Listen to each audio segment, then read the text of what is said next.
Khulna medical college হাসপাতাল ভবনের চতুর্থ তলার আগুন 1 ঘন্টার চেষ্টায় নিয়ন্ত্রণে এনেছে ফায়ার সার্ভিসের 10টি ইউনিট। এই মুহূর্তে সেখানে আছেন রিপোর্টার আব্দুল্লাহ আল মামুন রুবেল। সরাসরি যাচ্ছি তার কাছে। খুলনা মেডিকেল কলেজ হাসপাতালের যে মূল ভবনের চারতলা ভবনের 3 তলায় যে অগ্নিকাণ্ডের ঘটনা ভোর 6টার দিকে আসলে ঘটেছিল, ঠিক 1 ঘন্টা পরে কিন্তু এটি নিয়ন্ত্রণে আনতে পেরেছে ফায়ার সার্ভিসের 10টি ইউনিট। তবে হাসপাতাল বলে এখানে কিন্তু আসলে আগুনের ভয়াবহতার ছড়িয়ে পড়ার আগেই ফায়ার সার্ভিস দ্রুত কাজ সম্পন্ন করে।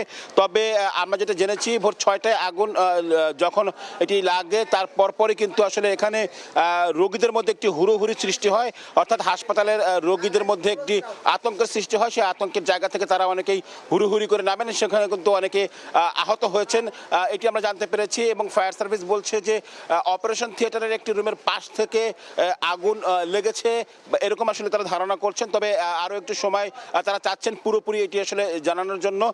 ফায়ার সার্ভিসের পাশাপাশি আমরা দেখেছি যে স্থানীয় যারা রয়েছেন তারাও কিন্তু এই আগুন নিয়ন্ত্রণে বা যারা আসলে হাসপাতাল থেকে রোগী বা রোগীর স্বজনরা বের হচ্ছিলেন তাদেরকে আসলে দ্রুত বের হতে সহায়তা করেন। পাশাপাশি আমরা যদি বলি, এখানে কিন্তু হাসপাতালের যারা রোগী ছিলেন তাদেরকে হাসপাতাল থেকে বের হয়ে একেবারে হাসপাতালের সামনে যে ফাঁকা জায়গাটা সেখানে কিন্তু রোগীদের এখনো আসলে আমরা অবস্থান দেখছি। ফায়ার সার্ভিসের পক্ষ থেকে কিছুক্ষণ আগে আমাদেরকে আনুষ্ঠানিকভাবে জানানো হয়েছে 1 ঘন্টার মাথায় কিন্তু আসলে তারা এটি নিয়ন্ত্রণে সক্ষম হন। প্রথমে বয়রা থেকে 3টি ইউনিট এবং পরে আরও 7টি ইউনিট বিভিন্ন জায়গা থেকে, কিন্তু টুটপাড়া, দৌলতপুর, খালিশপুর বিভিন্ন এলাকা থেকে আরও 7টি ইউনিট এখানে আসলে খুলনা মেডিকেল কলেজ হাসপাতালে আসে এবং এখানে আসলে তারা আগুন নিয়ন্ত্রণে কাজ করে।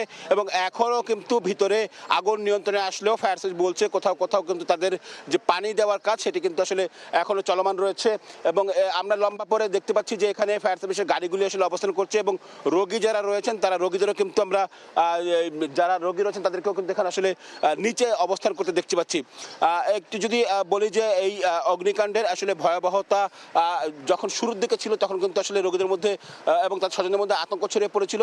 তবে ফায়ার সার্ভিস বলছে এই মুহূর্তে আগুন তারা আসলে পুরোপুরি নিয়ন্ত্রণে আনতে সক্ষম হয়েছেন। তো আমার কাছে এই ছিল খুলনা থেকে মেডিকেল কলেজ হাসপাতালে অগ্নিকাণ্ডের সবশেষ খবর।